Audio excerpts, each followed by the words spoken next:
Ma femme a avoué, je suis enceinte de l'enfant de ton frère. Au moins, lui, c'est un homme, un vrai. Regardez attentivement, tout le monde. C'est la vérité. Non, s'il vous plaît. Ce n'est pas ce que ça a l'air. C'est exactement ce que ça a l'air. Les lattes de plancher de notre maison coloniale craquaient depuis 18 ans. Mais ce soir, le son était différent. Ce soir, elle sonnait comme des secrets qui se promenaient à l'étage pendant que j'étais assis dans mon atelier au sous-sol, faisant semblant de poncer un morceau de chaîne qui n'en avait pas besoin. Avant de plonger plus profondément dans cette histoire, j'ai une petite requête. Veuillez vous abonner. Laissez un like, commentez et activez ce bouton de soutien pour booster cette chaîne afin que plus de gens puissent découvrir ces incroyables histoires Reddit. Mon nom est Elliot Carter, Ellie pour tous ceux qui comptent, et j'ai 41 ans, ce qui signifie que je suis assez vieux pour savoir quand ma femme me ment. Le problème, c'est que j'ai ignoré les signes pendant des mois maintenant, peut-être plus longtemps. Nina rentrait tard de son travail à l'hôpital, toujours avec une excuse de crise des ressources humaines ou de réunion de personnel qui s'éternisait. L'excuse de ce soir était une crise concernant les nouveaux horaires des infirmières. À 23h30 un mardi soir, j'ai entendu ses talons claquer sur le sol de la cuisine au-dessus de moi, puis s'arrêter. Elle regardait probablement le dîner que j'avais laissé enveloppé dans du papier d'aluminium sur le comptoir. Pain de viande et purée de pommes de terre. Le genre de repas qui, selon elle, lui rappelait pourquoi elle avait épousé un ouvrier comme moi au lieu d'un homme en costume de Portland. Les talons ont recommencé à bouger. En direction de l'escalier. Je pouvais la visualiser dans mon esprit. Nina Carter, 39 ans, toujours belle de cette manière professionnelle et soignée qui faisait se retourner les autres hommes lorsque nous entrions au Fisherman Esquenote pour dîner. Des cheveux au burn, toujours parfaitement coiffés, même après une longue journée. Des yeux verts qui me regardaient autrefois comme si j'étais quelqu'un de spécial. Quand l'avait-elle regardé ainsi pour la dernière fois? Ellie? Sa voix est descendue par l'escalier du sous-sol. Tu es là. Oui, je finis juste un peu de travail. J'ai posé le papier de verre et essuyé mes mains sur mon jean. Comment s'est passée ta crise? Elle est apparue en bas de l'escalier. Et j'ai pu voir immédiatement que quelque chose n'allait pas. Son chemisier était froissé, son rouge à lèvres avait disparu, et il y avait quelque chose dans ses yeux que je n'avais jamais vu auparavant. De la culpabilité, peut-être, ou de la peur. C'était complexe. Elle n'a pas croisé mon regard. Écoute, il faut qu'on parle. Ces 4 mots, il faut qu'on parle, sont comme un point de rupture pour tout mariage. Je les avais déjà entendus, habituellement juste avant que Nina ne me parle d'une nouvelle promotion qu'elle voulait obtenir ou d'un objet coûteux qu'elle pensait que nous devions acheter pour la maison, mais cela semblait différent. D'accord. Je me suis appuyé contre mon établi, essayant d'avoir l'air décontracté. Qu'est-ce qui te tracasse? Nina s'est assise sur la première marche, ce qu'elle ne faisait jamais. Elle détestait descendre dans mon atelier, disant que ça sentait la sueur et la vieille bière. Ses mains tremblaient légèrement tandis qu'elle lissait sa jupe. Je suis enceinte. Les mots m'ont frappé comme un coup de massue en pleine poitrine. Nous essayons d'avoir un autre bébé depuis des années, depuis que notre fille Mel avait eu 10 ans. Nina avait suivi des traitements de fertilité, des injections d'hormones, le grand jeu. Rien n'avait fonctionné. Les médecins avaient dit que ça n'arriverait probablement pas. J'aurais dû être heureux. J'aurais dû sauter de joie, appeler mon frère Marc, ouvrir une bière pour célébrer. Au lieu de cela, je suis resté là, regardant le visage coupable de ma femme et sentant quelque chose de froid s'installer dans mon estomac. C'est une excellente nouvelle, ai-je dit lentement. Quand l'as-tu découvert? Ce matin. Elle regardait toujours le sol. J'ai fait 3 tests pour être sûr. Et tu as attendu jusqu'à maintenant pour me le dire? J'avais besoin de temps pour réfléchir à la manière de gérer ça. Gérer ça? Comme si notre bébé était un problème qui devait être résolu. Comme si la grossesse n'était qu'un autre problème de RH qu'elle devait régler. Nina, regarde-moi. Elle a levé les yeux et c'est là que je l'ai vue. La chose que j'essayais de ne pas voir depuis des mois. Elle n'était pas heureuse de cette grossesse. Elle était terrifiée. Il y a autre chose, n'est-ce pas? Elle a ouvert la bouche, l'a refermée, puis l'a rouverte. Ellie, j'ai besoin que tu saches que quoi qu'il arrive, je t'aime. Et j'aime notre famille. Tout ce que j'ai fait, c'était pour notre famille. Tout ce que j'ai fait, au passé, comme si elle avait déjà pris des décisions sans moi. De quoi parles-tu? Nina s'est levée, faisant les 100 pas dans le petit espace entre les escaliers et mon établi. Les choses ont été difficiles entre nous dernièrement. Tu sais quelles l'ont été. Nous avons été davantage comme des colocataires que comme mari et femme. Et j'avais besoin de quelqu'un à qui parler. Quelqu'un qui comprenait. La sensation de froid dans mon estomac se répandait maintenant dans ma poitrine. Qui, Nina? À qui avais-tu besoin de parler? Marc. Le nom de mon frère est resté en suspens dans l'air entre nous, comme de la fumée d'un incendie domestique. Mark Carter, 44 ans, propriétaire de Carter & Auto Shop sur Main Street.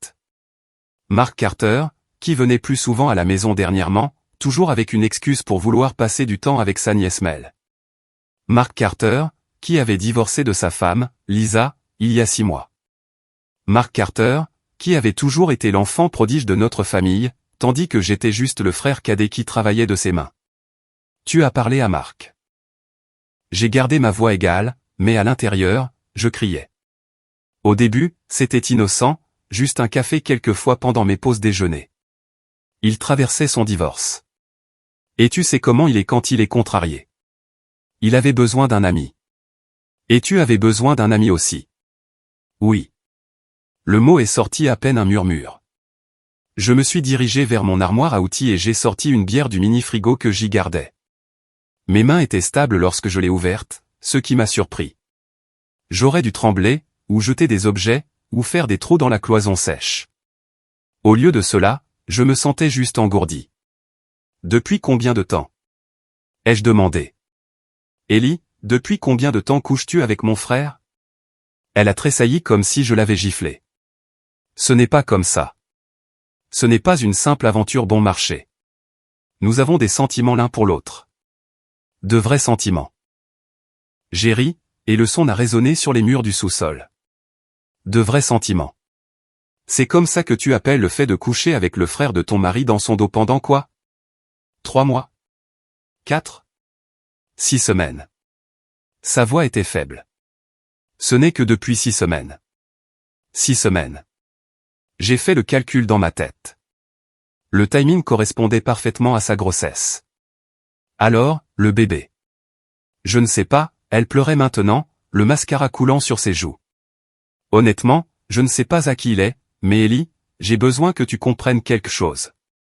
Quoi qu'il arrive, ce bébé a besoin d'un père. Un vrai père. Quelqu'un de stable et de responsable. Quelqu'un comme moi, tu veux dire? Quelqu'un qui élèvera l'enfant d'un autre homme et fera semblant que tout va bien. Quelqu'un comme toi, a-t-elle acquiescé? Parce que malgré tout ce qui s'est passé, tu es un homme bon. Et Marc. Marc n'est pas prêt à être père. Il a à peine de quoi s'occuper de lui-même. J'ai posé ma bière et j'ai regardé ma femme. Je l'ai vraiment regardée. Cette femme que j'avais aimée pendant 15 ans, qui m'avait donné la meilleure fille du monde, qui m'avait soutenu lorsque je lançais mon entreprise de menuiserie et que l'argent était serré. Cette femme qui me demandait d'élever l'enfant bâtard de mon frère pour le bien du nom de famille. Et si je dis non? Ai-je demandé. Et si je te dis de faire tes valises et d'aller vivre chez Marc? Alors tu perdras tout. Ses larmes s'étaient arrêtées et, tout à coup, elle était Nina, la responsable des RH à nouveau. Calme et professionnelle. La maison est à nos deux noms. Mais elle voudra rester avec moi. Tu le sais. Et Marc. Marc a des relations dans cette ville. Les gens le respectent. Si ça tourne au combat, tu perdras. Voilà. La menace sous toutes les larmes et les excuses. Joue le jeu ou perds tout ce qui comptait pour moi. J'ai fini ma bière en 3 longues gorgées et j'ai posé la bouteille vide sur mon établi. J'ai besoin de temps pour y réfléchir. Bien sûr, prends tout le temps dont tu as besoin. Elle remontait déjà les escaliers. Mais Ellie, quoi que tu décides, souviens-toi que nous sommes une famille. La famille est ce qui compte le plus. Après son départ, je suis resté assis dans mon atelier pendant 2 heures de plus, sans penser à rien du tout. Juste à écouter la maison se calmer autour de moi et à sentir quelque chose dans ma poitrine se transformer en pierre. Nina avait raison sur une chose. La famille était ce qui comptait le plus. Mais elle avait oublié quelque chose d'important. J'étais aussi de la famille. Et j'irais au diable si je les laissais me détruire sans me battre. Le lendemain matin, j'ai fait du café et des œufs brouillés comme si rien ne s'était passé. Nina est descendue portant son tailleur bleu marine et son sourire professionnel, m'embrassant la joue comme elle l'avait fait tous les matins pendant 15 ans. Bien dormi, a-t-elle demandé. Comme un bébé, ai-je dit, et je l'ai regardé tressaillir. Mel est entrée dans la cuisine portant son sweatshirt de Millfield et son sac à dos. À 16 ans, elle était déjà plus grande que sa mère, avec mes cheveux foncés et les yeux verts de Nina. Elle était incroyablement intelligente et se méfiait de tout, ce qui signifiait qu'elle avait probablement déjà compris que quelque chose n'allait pas entre ses parents. « Papa, tu peux venir me chercher après l'école aujourd'hui ?» Maman a dit qu'elle devait encore travailler tard. J'ai regardé Nina, qui s'intéressait soudainement beaucoup à son café. Une autre urgence, quelque chose comme ça. Nina a attrapé son sac à main et s'est dirigée vers la porte. « Je vous vois tous les deux ce soir. » Après son départ, Mel s'est assise en face de moi à la table de la cuisine. « D'accord, qu'est-ce qui se passe? Que veux-tu dire? » Maman agit bizarrement depuis des semaines. Elle reçoit sans cesse des messages qui la font sourire. Et hier, je l'ai vue mettre du parfum avant de partir au travail. Maman ne met jamais de parfum pour aller au travail. Intelligente la gamine. Parfois trop intelligente pour son propre bien. Ta mère est juste stressée par le travail. Tu sais comment elle est. Mel m'a jeté un regard qui disait qu'elle n'y croyait pas, mais elle n'a pas insisté. Très bien, mais si vous divorcez, je veux rester avec toi. Nous ne divorçons pas, tant mieux, parce que l'oncle Marc sent l'huile de moteur et la bière, et je ne vivrai pas dans cet appartement au-dessus de son garage. La façon désinvolte dont elle a mentionné Marc m'a serré l'estomac. Depuis combien de temps le savait-elle? Depuis combien de temps tout le monde le savait-il, sauf moi? Après que Mel soit partie pour l'école, j'ai fait quelque chose que je n'avais jamais fait en 15 ans de mariage. J'ai fouillé les affaires de Nina. Ses tiroirs de commode, sa boîte à bijoux, les poches de ses manteaux. Je me sentais comme un criminel, mais j'avais besoin de savoir à quel point c'était grave. Je l'ai trouvé dans son sac à main, un deuxième téléphone portable, un de ces modèles prépayés bon marché que l'on peut acheter dans n'importe quelle station-service. Les messages remontaient à 2 mois, pas 6 semaines comme elle me l'avait dit. Et il ne s'agissait pas seulement d'avoir besoin de quelqu'un à qui parler. Les photos étaient la pire partie. Pas pornographiques, mais intimes d'une manière qui me donnait la nausée. Nina riant dans le pick-up de Marc. Nina et Marc dans un restaurant où je n'étais jamais allé. Nina, portant une robe que je n'avais jamais vue auparavant. Regardant mon frère de la façon dont elle me regardait autrefois. Mais ce sont les messages qui ont vraiment tourné le couteau dans la plaie. Hâte de te voir ce soir. Il pense que je travaille encore tard. Dis-moi encore combien je suis meilleur que ton frère. Peut-être est-il temps de lui dire. Il mérite de savoir la vérité. Pas encore. Laisse-moi gérer Ellie à ma façon. Il finira par accepter. Je me suis assis sur notre lit. Le lit où Nina et moi avions fait l'amour, où nous avions conçu Mel, où nous avions planifié notre avenir ensemble. Et j'ai senti quelque chose en moi se briser, pas mon cœur. C'était déjà fait. Quelque chose de plus profond, quelque chose qui m'avait fait croire en l'équité, en la loyauté et en le fait de faire ce qui est juste. Quand cela s'est brisé, ce qui restait était froid, aiguisé et patient. J'ai remis le téléphone exactement là où je l'avais trouvé et je suis descendu pour faire une liste. Pas une liste de courses ou une liste de tâches ménagères, un tout autre genre de liste. Nina pensait qu'elle pouvait me gérer comme un de ses problèmes de RH. Elle pensait que j'allais m'écraser et jouer le bon mari pendant qu'elle et Marc riaient dans mon dos. Elle pensait que j'étais juste un ouvrier qui ne savait pas se défendre. Elle était sur le point d'apprendre à quel point elle avait tort. Le truc avec le métier de menuisier, c'est qu'on apprend la patience. On mesure 2 fois, on coupe une seule fois. On planifie son travail et on exécute son plan. On ne se précipite pas, car la précipitation mène à des erreurs, et les erreurs dans mon métier peuvent vous coûter un doigt ou un œil. J'ai appliqué la même philosophie à la destruction de la vie de ma femme. Cela a commencé avec Brady Morrison, mon apprenti de 22 ans, qui m'aidait avec les gros travaux. Brady était un gamin du coin, né et élevé à Millfield, ce qui signifiait qu'il connaissait tout le monde et que tout le monde le connaissait. Plus important encore, il m'était fidèle d'une manière qui me rappelait pourquoi j'avais toujours préféré travailler de mes mains plutôt que de gérer des gens. Patron, vous avez l'air différent dernièrement, a dit Brady le jeudi matin alors que nous chargions du bois dans mon camion. Nous avions un travail de rénovation de cuisine dans la ville voisine, ce qui nous donnerait amplement le temps de parler sans que personne n'entende. Différent comment? Je ne sais pas. Plus silencieux, comme si vous pensiez à quelque chose tout le temps. Brady était un bon gamin, mais il n'était pas exactement l'outil le plus aiguisé de la boîte. Si même lui pouvait dire que quelque chose n'allait pas, je devais être plus prudent. Juste des trucs personnels que je suis en train de régler. Quelque chose pour lequel je peux aider. J'ai regardé Brady, 1,80 m, bâti comme un secondeur grâce à tout le travail de construction, totalement digne de confiance, et assez bête pour faire ce que je lui demandais sans trop se poser de questions. En fait, il y a peut-être quelque chose. Au cours des 2 heures suivantes, pendant que nous roulions jusqu'au chantier et commencions à arracher les vieilles armoires de cuisine, j'ai raconté à Brady une version soigneusement éditée de ce qui se passait. J'ai omis la grossesse et je me suis concentré sur l'aventure, la dépeignant comme un simple cas de ma femme qui me trompait avec mon frère. La réaction de Brady a été exactement celle que j'attendais. Pure indignation en mon nom. C'est dégoûtant, patron. Votre propre frère. C'est comme si c'était contre le code ou quelque chose comme ça. Quel code? Vous savez, le code des mecs, les frères avant. Enfin, vous savez. J'ai failli sourire. La vision du monde de Brady était parfois incroyablement simple. Le truc, c'est que j'ai besoin de savoir depuis combien de temps ça dure, et j'ai besoin de savoir qui d'autre est au courant. Vous voulez que je me renseigne, avec prudence? Je ne veux pas que ça devienne des commérages. Vois juste si quelqu'un a remarqué Nina et Mark passer du temps ensemble. Brady a hoché la tête avec enthousiasme. Je peux faire ça. Ma copine Jenny travaille au dîner sur Main Street. Elle voit tout ce qui se passe dans cette ville. Dès le vendredi après-midi, Brady avait un rapport complet. Selon Jenny et son réseau d'amis, Nina et Mark avaient été vus ensemble au moins une douzaine de fois au cours des 2 derniers mois, toujours pendant les pauses déjeuner de Nina, toujours dans des endroits où ils pensaient ne pas être remarqués. Le consensus au sein du réseau de renseignement non officiel de la ville était que quelque chose se passait clairement, mais personne n'avait voulu être celui qui m'en parlerait. Jenny dit que sa mère les a vus dans ce restaurant chic de Camden le week-end dernier, a rapporté Brady pendant que nous nettoyions nos outils. Celui qui donne sur le port. Elle a dit qu'ils avaient l'air très intimes. Camden était à 45 minutes, assez loin pour qu'ils aient pensé être à l'abri des regards indiscrets.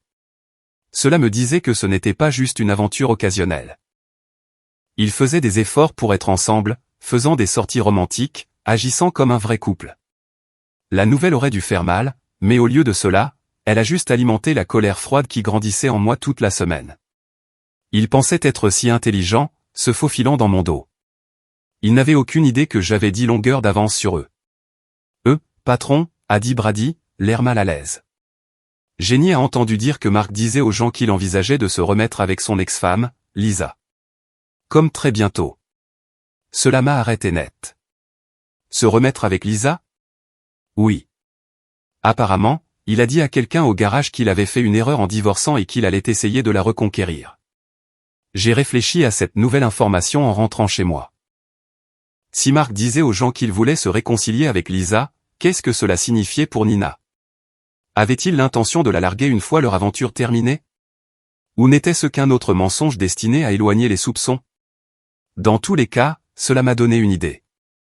Lisa Carter, bientôt Lisa Andry une fois le divorce finalisé, vivait dans un petit appartement au-dessus du fleuriste sur Main Street. C'était une femme gentille, peut-être un peu trop confiante, et elle avait été dévastée lorsque Mark avait demandé le divorce. Selon les commérages recueillis par Brady, elle espérait une réconciliation depuis lors. J'ai trouvé son appartement vendredi soir après que Nina m'ait envoyé un SMS pour dire qu'elle travaillerait encore tard.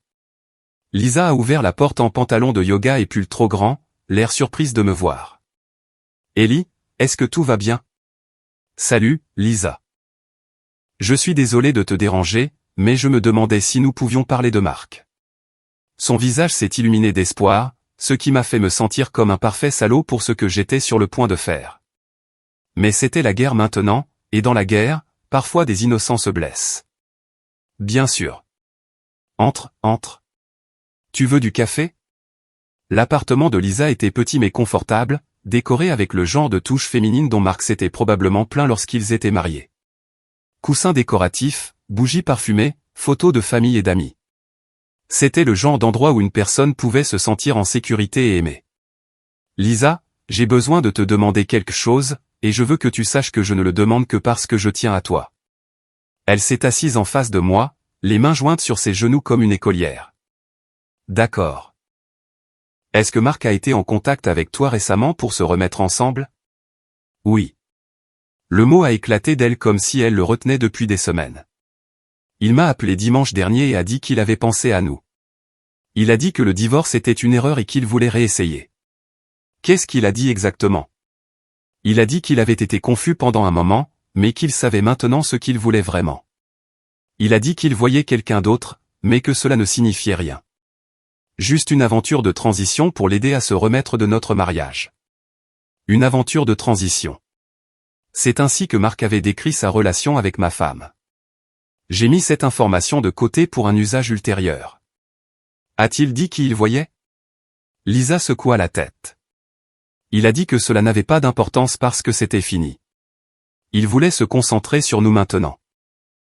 Je me suis penché en avant, affichant mon expression la plus inquiète. Lisa, je déteste être celui qui te le dit, mais Marc n'a pas mis fin à son aventure de transition. En fait, je pense que c'est devenu plus sérieux. L'espoir dans ses yeux a commencé à s'éteindre. Que veux-tu dire? Je l'ai vu en ville avec quelqu'un plusieurs fois. Ils ont l'air assez impliqués. Qui? Sa voix était à peine un murmure. J'ai hésité comme si je ne voulais pas la blesser. Je pense qu'il vaudrait mieux que tu le vois par toi-même.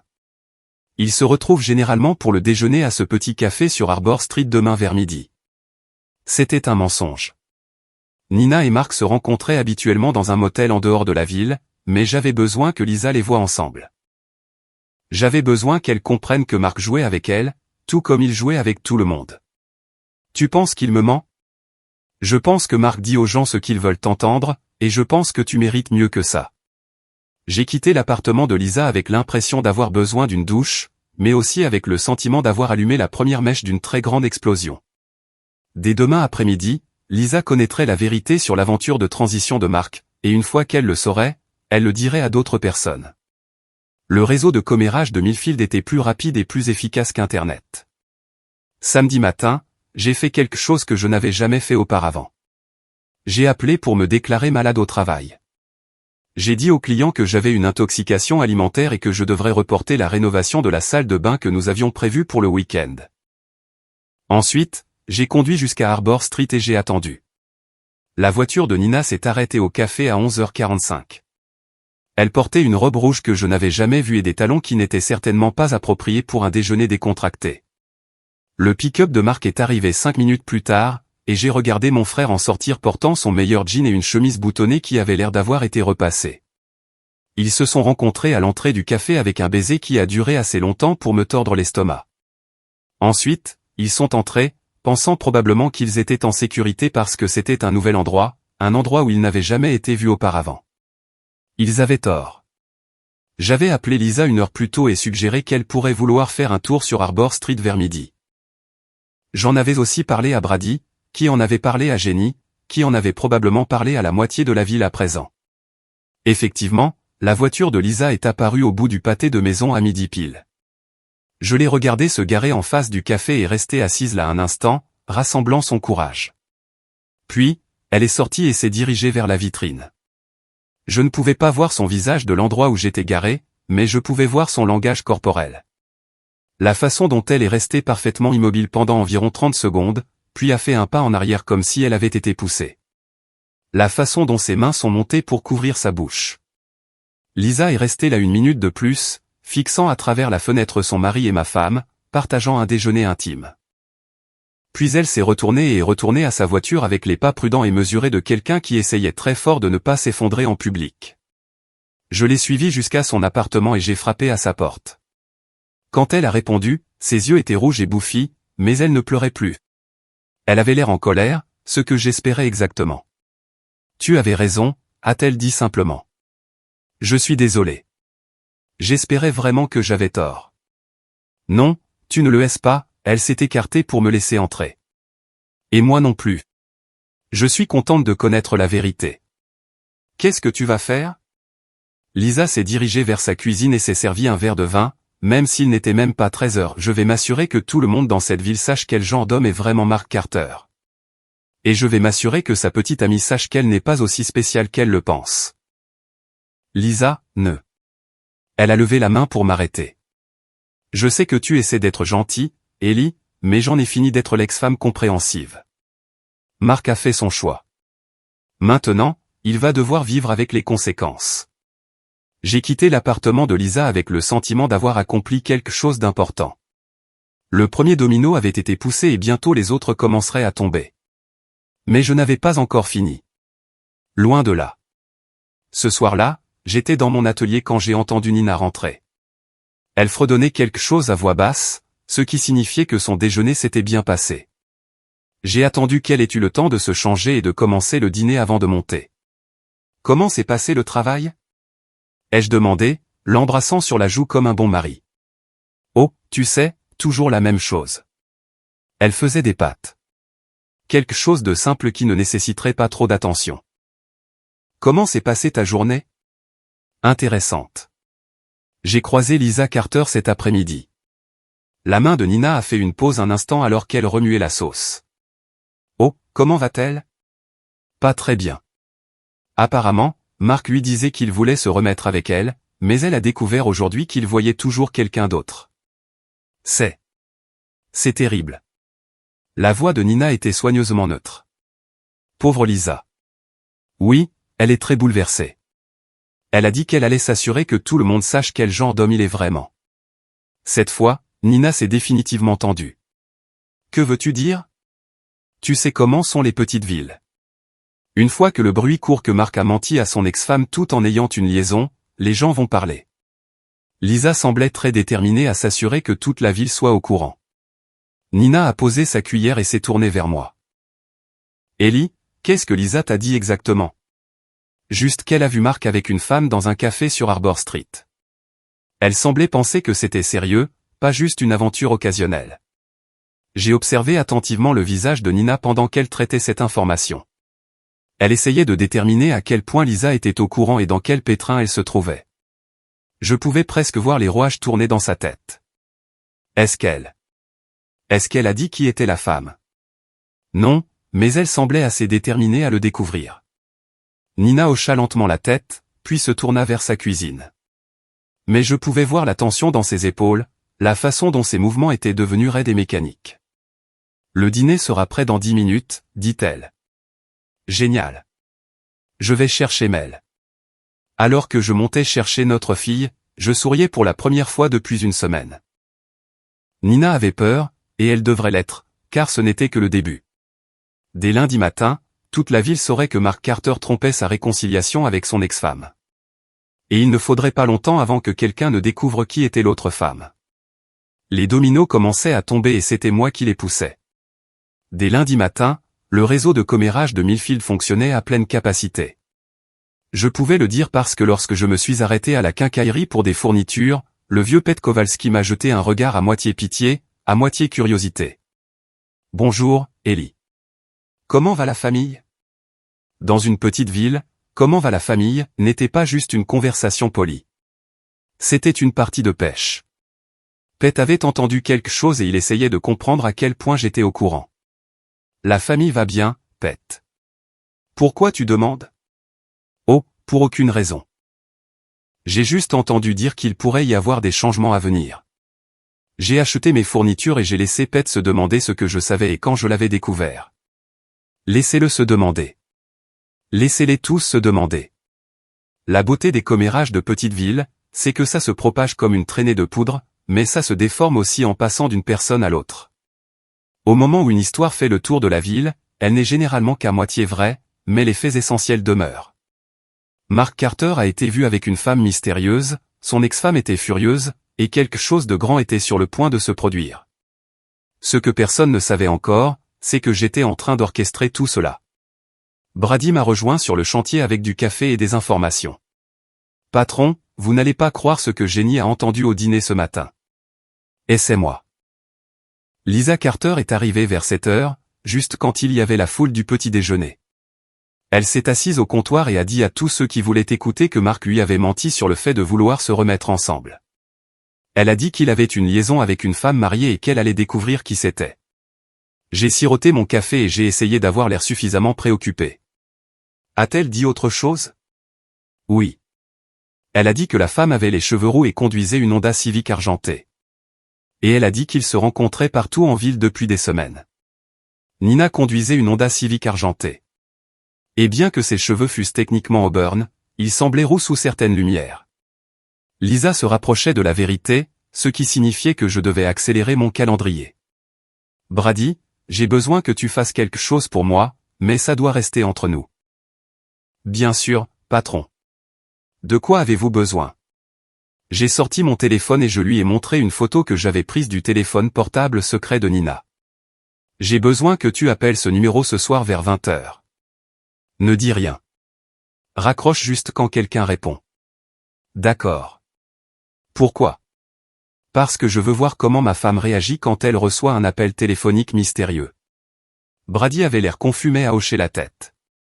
Entendu. Ce soir-là, j'ai suggéré que nous fassions une soirée cinéma en famille. Nina semblait distraite pendant le dîner, probablement parce qu'elle avait entendu parler de l'annonce publique de Lisa au dîner, mais elle a accepté de regarder un film avec Mel et moi, ce que j'espérais exactement. Nous étions à 20 minutes d'une comédie romantique que Mel avait choisie lorsque le sac à main de Nina a commencé à vibrer. Pas son téléphone habituel, le secret.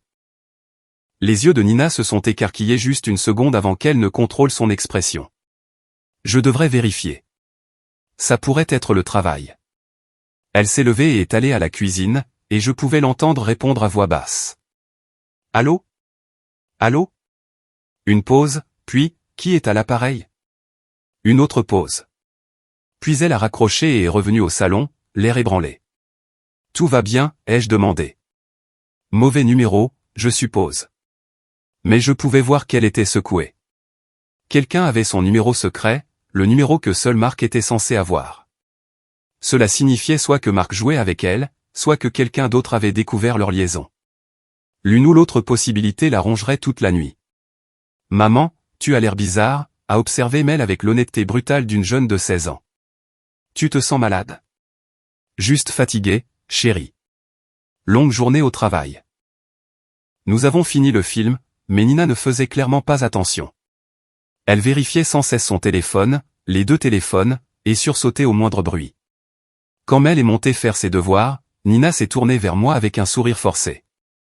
Je pense que je vais prendre un bain et me coucher tôt. Bonne idée. Tu as l'air fatigué. Après qu'elle soit montée, je me suis assis dans le salon et j'ai planifié mon prochain mouvement. Nina devenait paranoïaque, ce qui la rendrait négligente. Les gens négligents font des erreurs, et quand Nina ferait sa prochaine erreur, je serais prêt. L'opportunité est venue plus tôt que je ne l'avais prévu. Mardi après-midi, j'étais en train de réparer une terrasse lorsque Brady m'a appelé. Patron, vous devez descendre au garage. Il se passe quelque chose avec votre frère. Quel genre de quelque chose? Venez juste ici et peut-être apporter votre appareil photo. J'ai rangé mes outils et j'ai conduit jusqu'à Main Street, où le garage de Marc se trouvait au coin de la rue comme il l'avait fait pendant les 10 dernières années.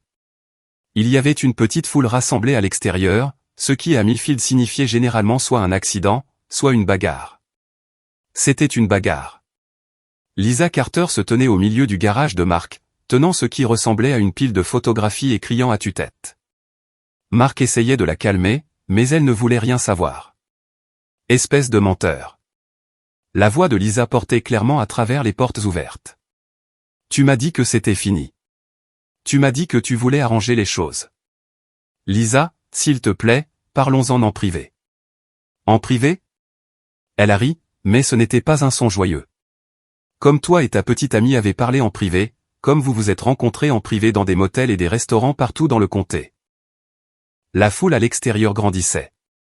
C'était mieux que la télévision câblée pour les habitants de Millfield. Je ne sais pas ce que tu penses avoir vu.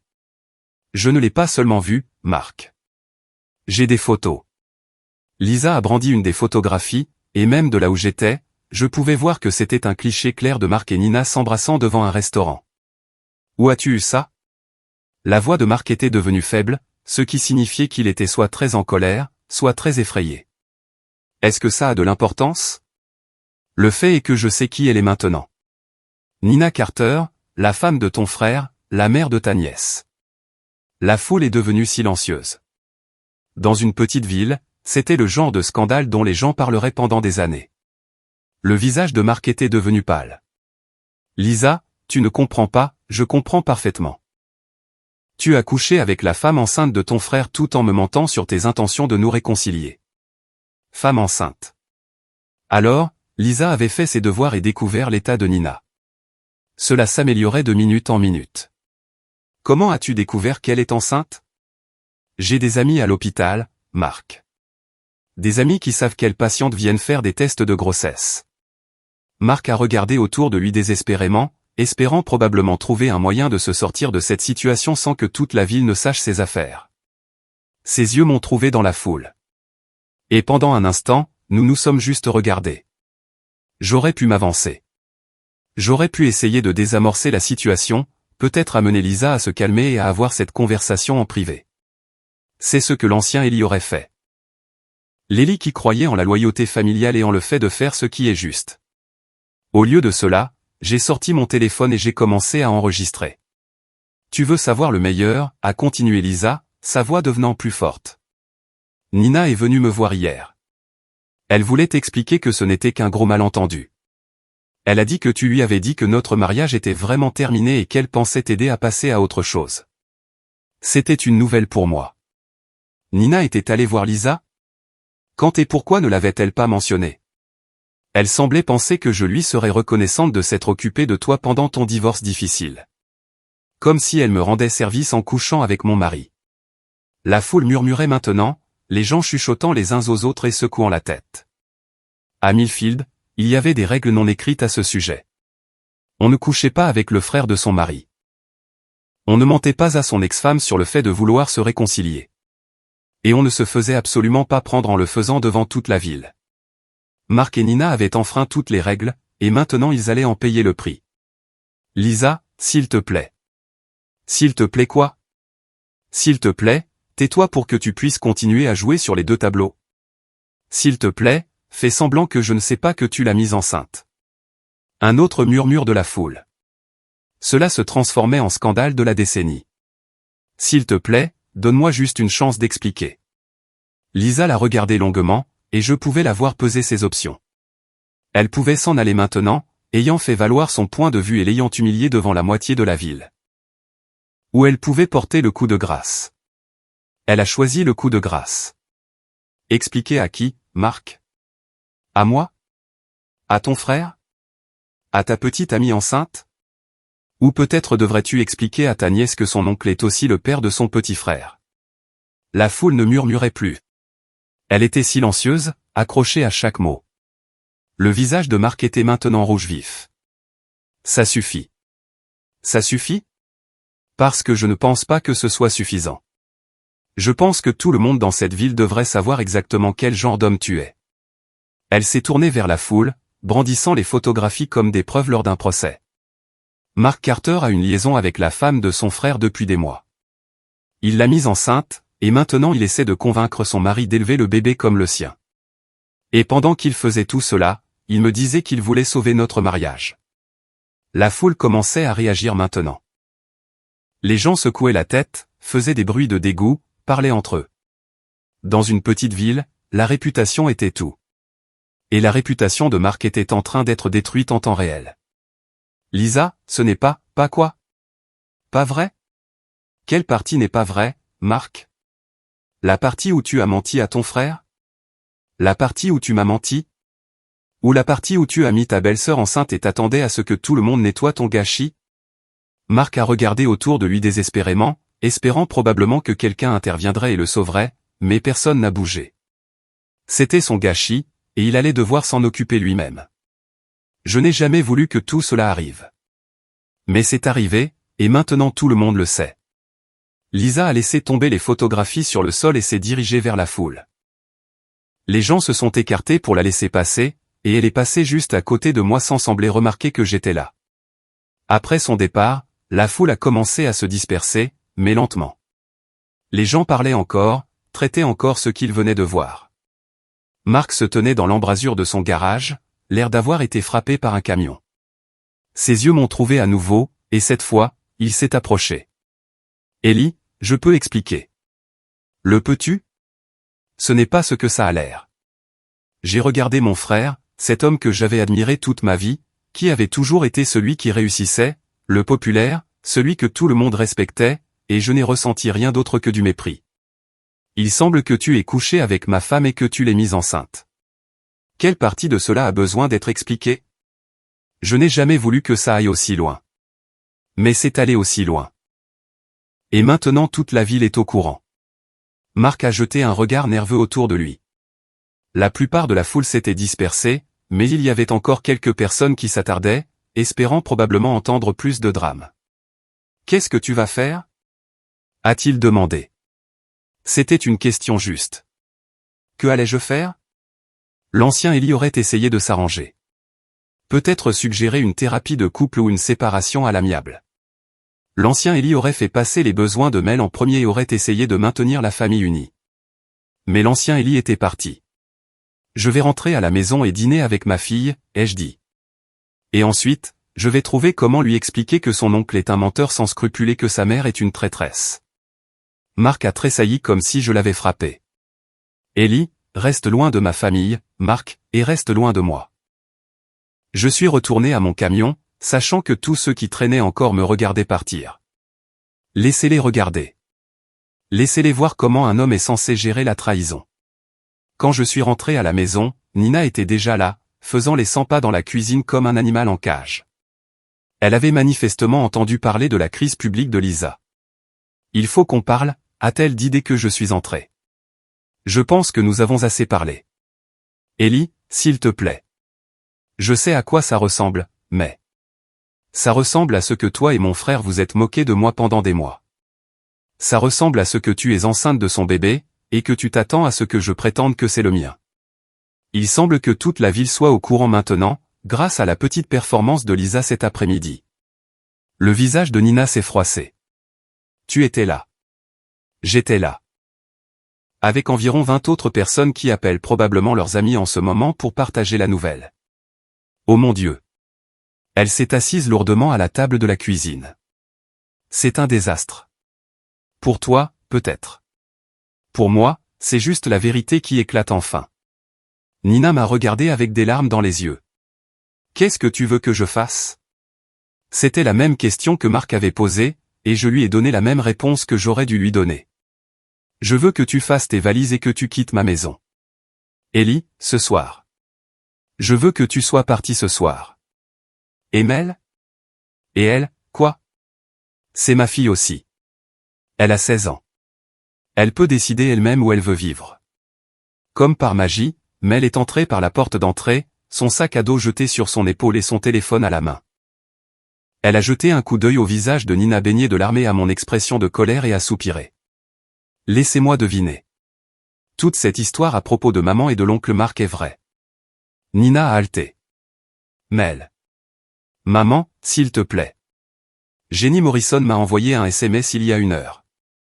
La moitié de ma classe est au courant maintenant. J'ai regardé ma fille. Cette jeune femme incroyable, forte, intelligente, qui méritait tellement mieux que le désordre que sa mère et son oncle avaient créé. Et j'ai senti ma détermination se renforcer. Mel, ta mère va loger ailleurs pendant un moment. Tu peux aller avec elle si tu veux, ou tu peux rester ici avec moi. Mel a regardé l'un et l'autre, et je pouvais la voir traiter tout ce qui s'était passé. Finalement, elle a regardé Nina. Maman, est-ce vrai? Tu es enceinte du bébé de l'oncle Marc. Nina a ouvert la bouche, l'a refermée, puis l'a rouverte. C'est compliqué, ma chérie. Ce n'est pas compliqué. C'est une question par oui ou par non. Nina m'a regardé impuissante, puis a regardé Mel. Oui. Mel a hoché la tête lentement, comme si elle s'était attendue à cette réponse. Alors je reste avec papa. Et juste comme ça, Nina avait perdu tout ce qui comptait. Sa réputation, son mariage, et maintenant sa fille. Je reviendrai demain pour prendre mes affaires, a dit Nina doucement. Bien, mais fais vite. Après le départ de Nina, Mel et moi avons commandé une pizza et l'avons mangée devant la télévision sans parler de ce qui venait de se passer. Mais pendant que nous faisions la vaisselle, elle m'a regardé avec ses yeux verts sérieux. « Papa, est-ce que tu vas bien ?» « Je le serai. »« Bien, parce que maman et l'oncle Marc sont des crétins et tu mérites mieux. » De la bouche des enfants. Cette nuit-là, je me suis allongé seul dans mon lit pour la première fois en 15 ans et j'ai planifié mon prochain mouvement. Nina et Marc pensaient que leur humiliation publique était la pire chose qui pouvait leur arriver. Ils avaient tort. Je ne faisais que commencer. Le truc avec les petites villes, c'est qu'une fois qu'on est au centre d'un scandale, il n'y a nulle part où se cacher. Dès mercredi matin, tout le monde à Millfield était au courant de l'aventure de Nina et Marc. L'histoire avait grandi en se racontant, bien sûr. Maintenant, certains disaient qu'ils se fréquentaient depuis des années. D'autres affirmaient que Marc avait mis plusieurs femmes enceintes, et quelques âmes créatives suggéraient que Nina avait prévu de me quitter depuis le début. Rien de tout cela ne me dérangeait. Ce qui me dérangeait, c'est que Nina et Marc essayaient toujours de contrôler le récit. J'ai découvert leur stratégie lorsque Brady est arrivé sur le chantier avec son habituel rapport de renseignement matinal. « Patron, vous n'allez pas aimer ça. » Envoie. Marc était au dîner hier soir à parler à tous ceux qui voulaient l'écouter. Il raconte aux gens que Nina l'a séduit pendant qu'il traversait son divorce. Il dit qu'il était vulnérable et qu'elle a profité de lui. J'ai posé mon marteau et j'ai regardé Brady. Il blâme Nina. Ça empire. Il dit aussi que vous étiez au courant de l'aventure et que ça vous convenait. Il dit que vous lui avez dit que Nina et vous aviez un mariage ouvert. La colère froide que je portais en moi depuis une semaine s'est soudain transformée en quelque chose de plus chaud. Marc n'était pas seulement un salaud infidèle. C'était un lâche qui essayait de jeter Nina sous le bus pour sauver sa propre réputation. Quoi d'autre? Nina a appelé ses amis pour essayer de leur faire répandre une autre histoire. Elle dit que vous et elle aviez des problèmes depuis des mois et qu'elle ne s'est tournée vers Marc que parce que vous étiez émotionnellement indisponible. C'était donc ça leur jeu. Me faire porter le chapeau. Me dépeindre soit comme un participant consentant, soit comme un mari négligent qui a poussé sa femme dans les bras d'un autre homme. Brady, j'ai besoin que tu fasses quelque chose pour moi. Dites-moi. C'est la réunion mensuelle du conseil municipal ce soir. Je veux que tu t'assures que tout le monde sache que j'y serai. Vous allez à la réunion du conseil municipal?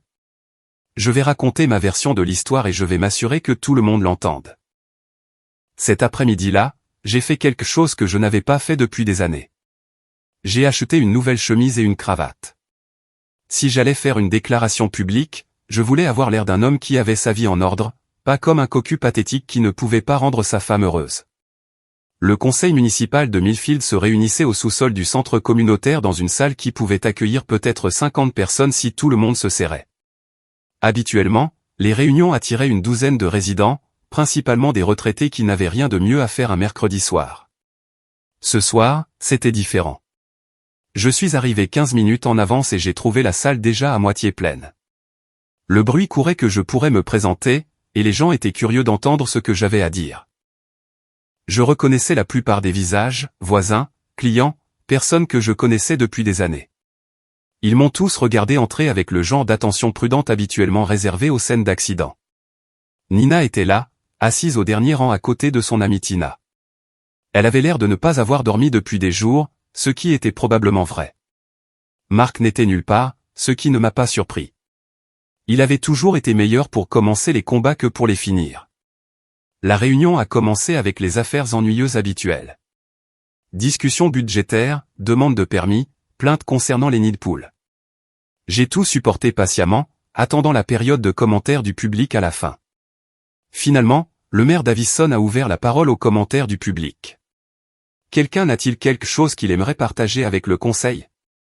Je me suis levé. Oui. La salle est devenue silencieuse.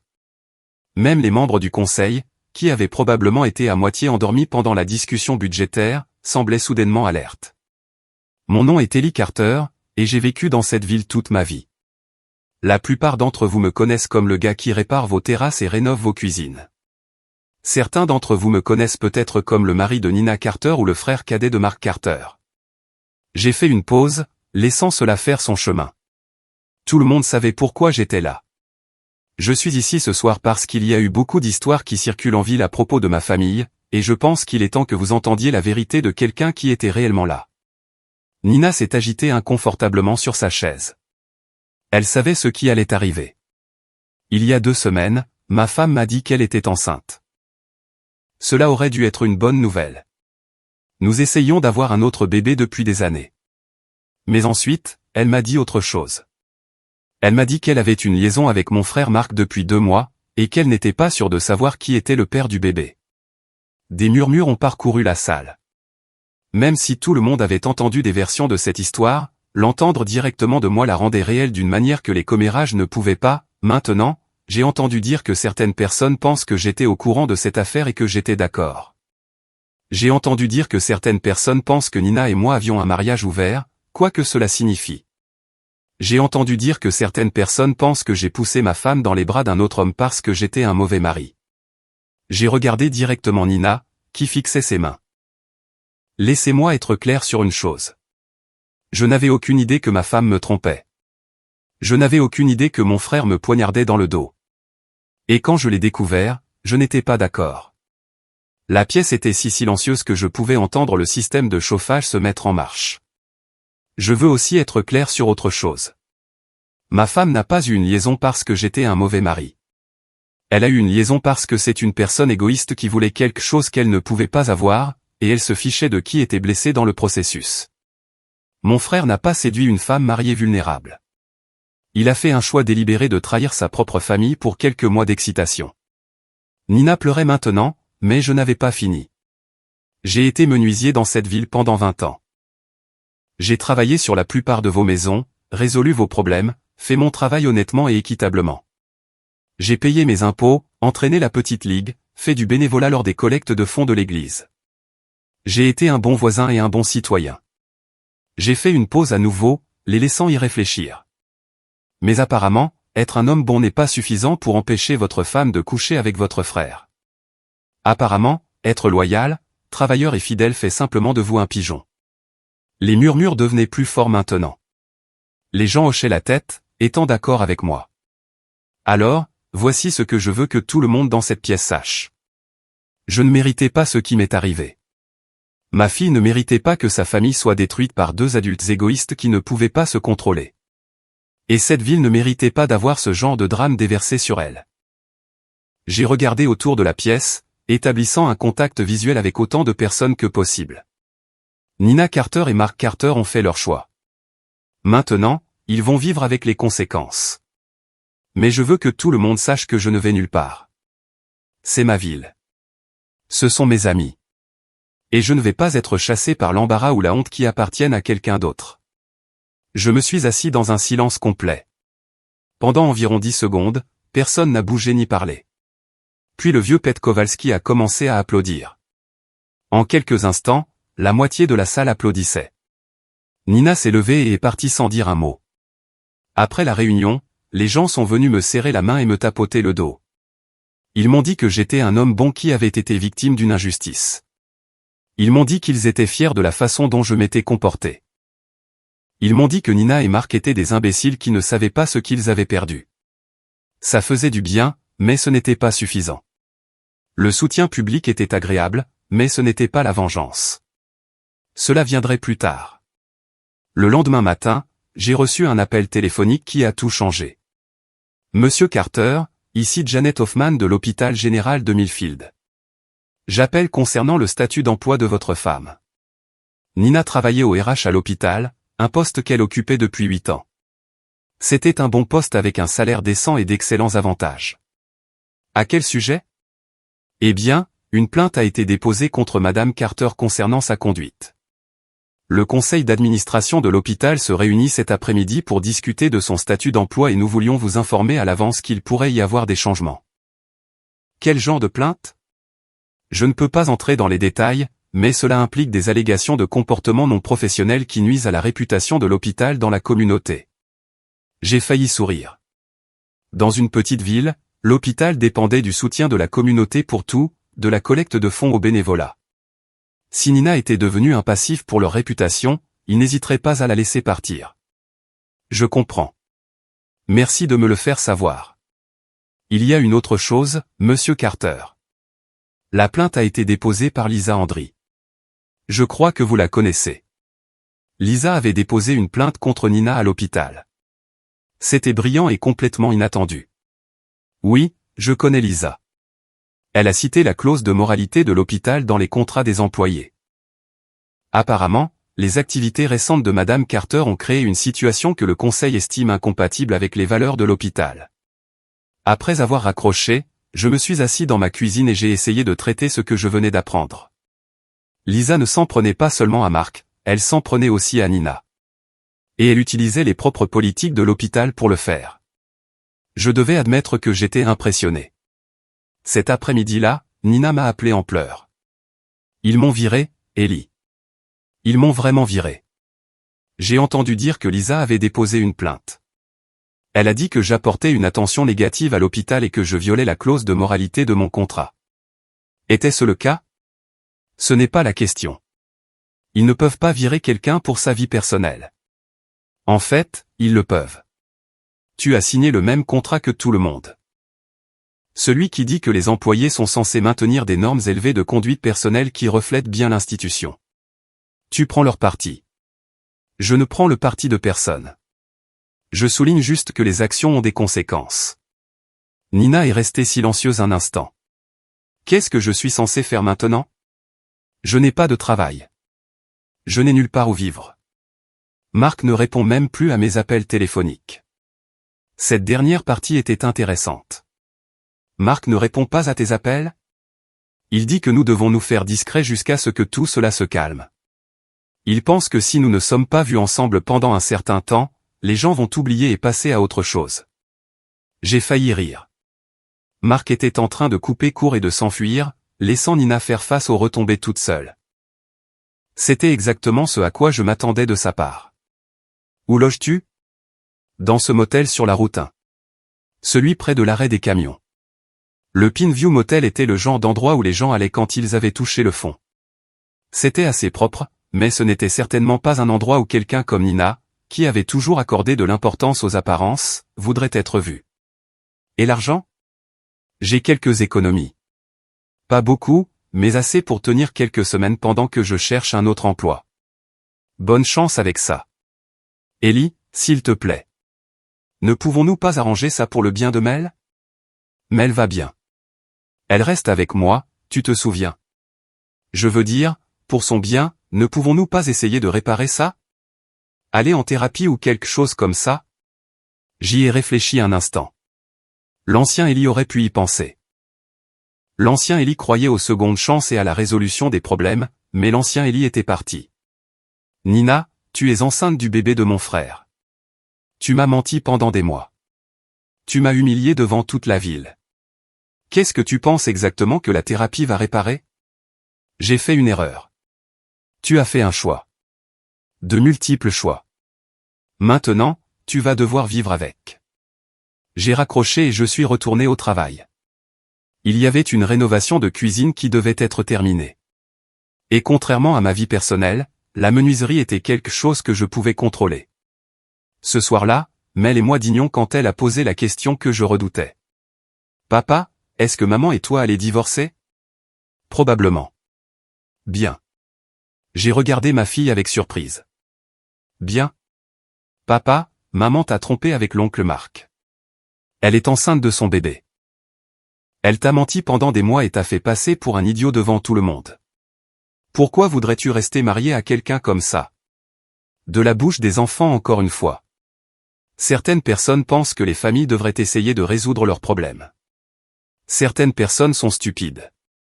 Mais elle a pris une bouchée de son hamburger et a mâché pensivement. De plus, tu es mieux sans elle. Tu as été plus heureux cette semaine que tu ne l'as été depuis des mois. Elle avait raison.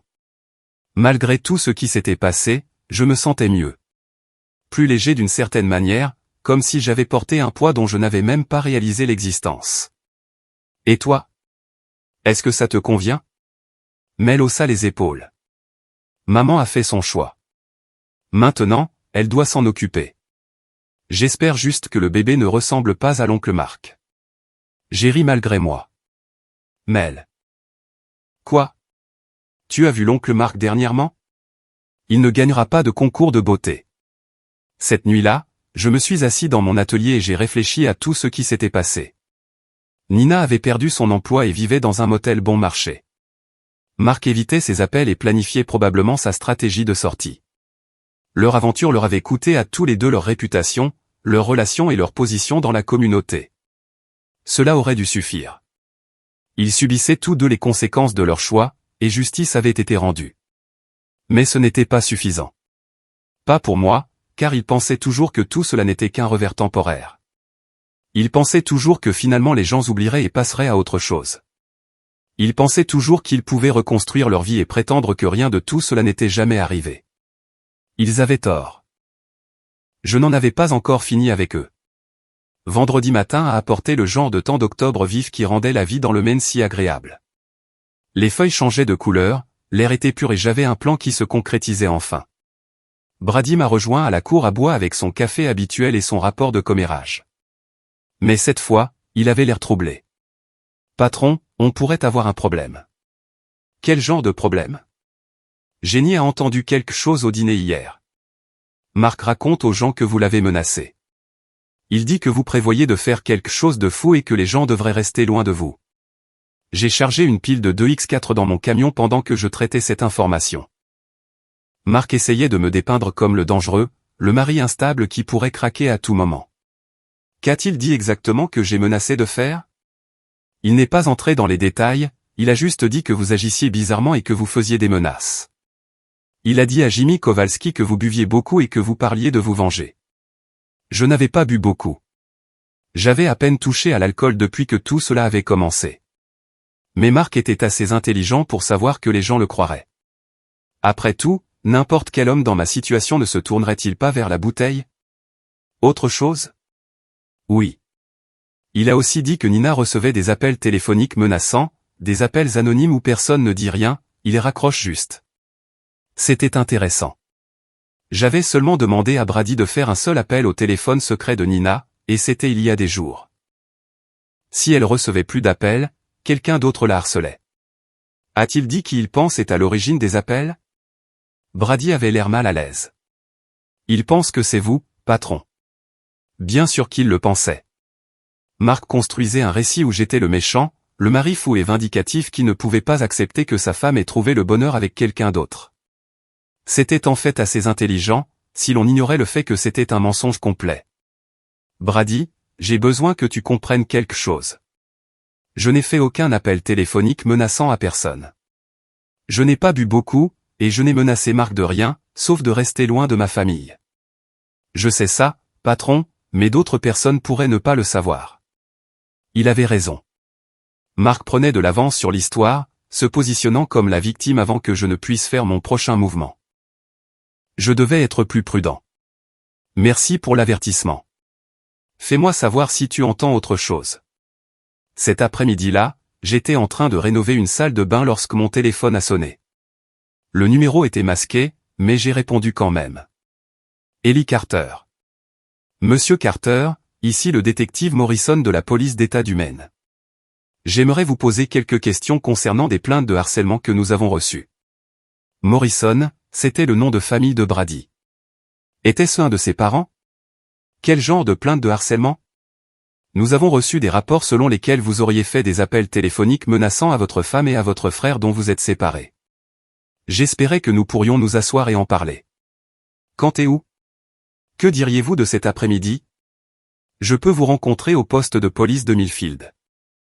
J'ai accepté de le rencontrer à 16 heures, puis j'ai appelé Brady. Ton père est policier d'État? Oui, je ne l'ai pas mentionné.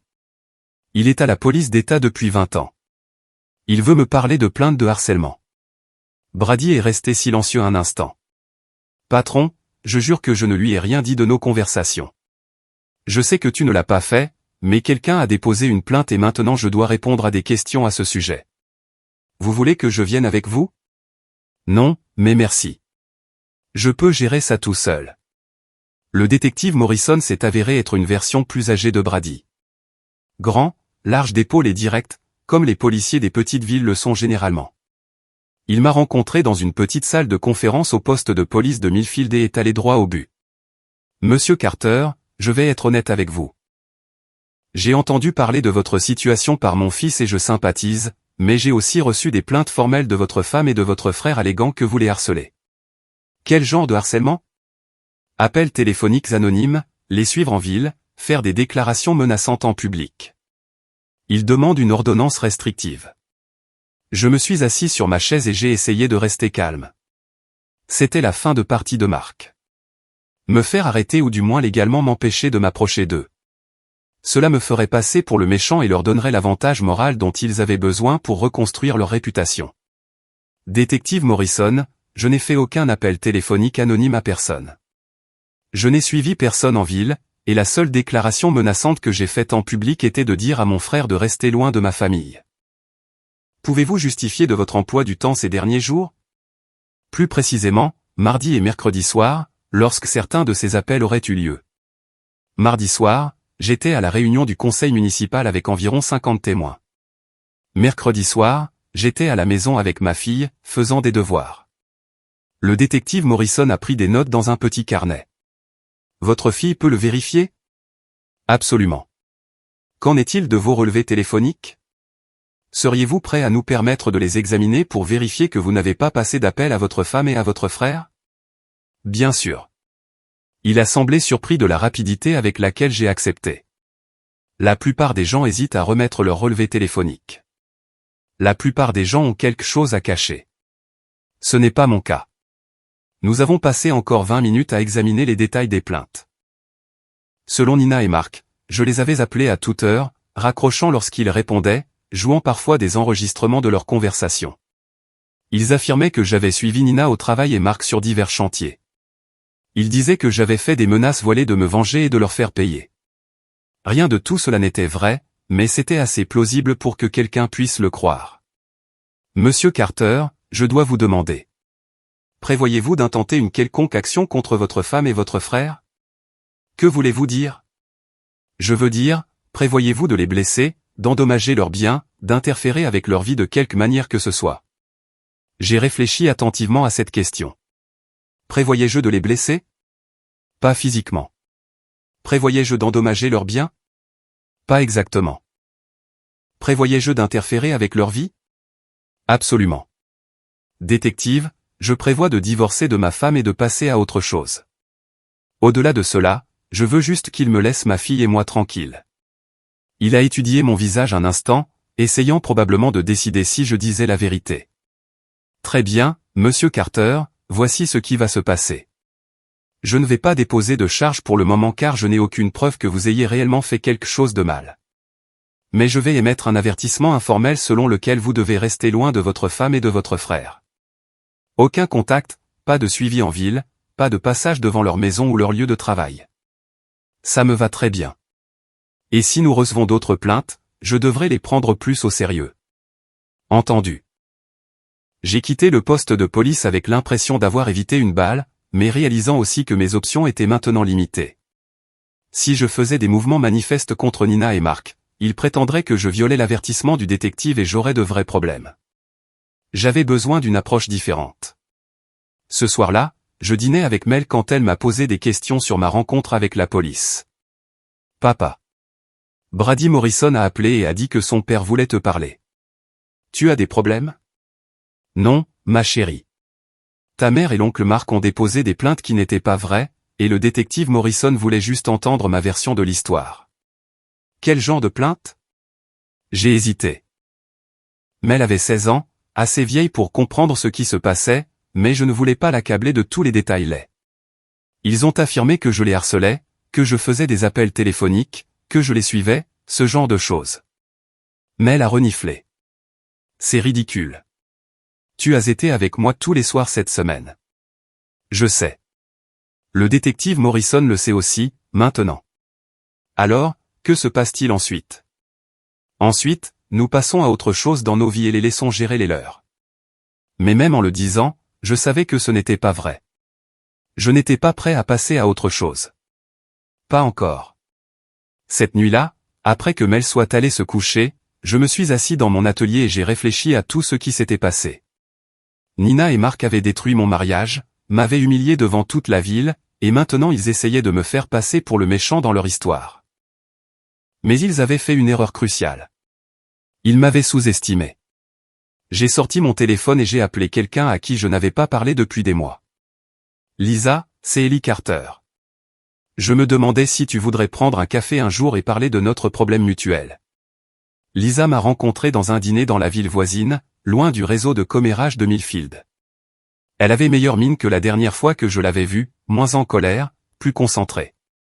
J'ai entendu parler de ta rencontre avec la police, a-t-elle dit dès que nous nous sommes assis. Les bonnes nouvelles voyagent vite. Dans ce cas, c'est Mark qui a répandu la nouvelle. Il raconte à tout le monde que tu fais l'objet d'une enquête pour harcèlement. Bien sûr qu'il le fait. Lisa a remué du sucre dans son café et a étudié mon visage. Est-ce que tu les harcèles? Je veux dire. Non, mais je prévois de m'assurer qu'ils subissent les conséquences de ce qu'ils ont fait. Quel genre de conséquences? Je me suis penché en avant et j'ai baissé la voix.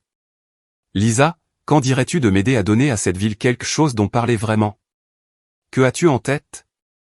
Le festival des moissons a lieu le week-end prochain. Toute la ville sera là, y compris Nina et Mark. Ce serait dommage que quelque chose se passe pour les embarrasser devant tout le monde. Lisa a souri pour la première fois depuis que je la connaissais. Quel genre de quelque chose? Au cours de l'heure suivante, j'ai exposé mon plan. C'était simple, élégant et complètement légal. Plus important encore, cela donnerait à Nina et Mark exactement ce qu'ils méritaient, une humiliation publique à une échelle qui ferait passer la confrontation de Lisa au garage pour un désaccord mineur. Tu penses vraiment que ça va marcher? A demandé Lisa quand j'ai eu fini. Je pense que ça va marcher parfaitement. La question est, es-tu prête à aider? Lisa a fini son café et a regardé par la fenêtre le ciel qui s'assombrissait. Ellie, ces deux-là ont détruit nos deux vies. Ils nous ont menti, nous ont trompés et nous ont humiliés. Ensuite, ils ont essayé de nous faire porter le chapeau. Elle s'est tournée vers moi avec un sourire qui était à la fois doux et sauvage. Je ne suis pas seulement prête à aider. J'ai hâte. Nous nous sommes serrés la main à travers la table comme des partenaires commerciaux concluant un accord, ce que nous étions d'une certaine manière. Le festival des moissons de Millfield allait être très intéressant cette année. Le festival des moissons de Millfield était une tradition de la ville depuis plus de 50 ans. Chaque octobre, Main Street était fermée à la circulation et bordée de stands vendant de tout, du cidre de pomme aux artisanats faits à la main. Il y avait une petite scène où des musiciens locaux se produisaient, des jeux de carnaval pour les enfants et suffisamment de friture pour boucher les artères de la moitié du comté. C'était aussi le seul jour de l'année où pratiquement tout le monde en ville se présentait, ce qui en faisait l'endroit idéal pour ce que Lisa et moi avions prévu. Samedi matin s'est levé clair et froid avec le genre de ciel bleu éclatant qui rendait la vie dans le Maine si agréable. Les feuilles changeaient de couleur, l'air était propre, et j'avais un plan qui se concrétisait enfin. Brady m'a rejoint à la cour à bois avec son café habituel et son rapport de commérage. Mais cette fois, il avait l'air troublé. Patron, on pourrait avoir un problème. Quel genre de problème? Jenny a entendu quelque chose au dîner hier.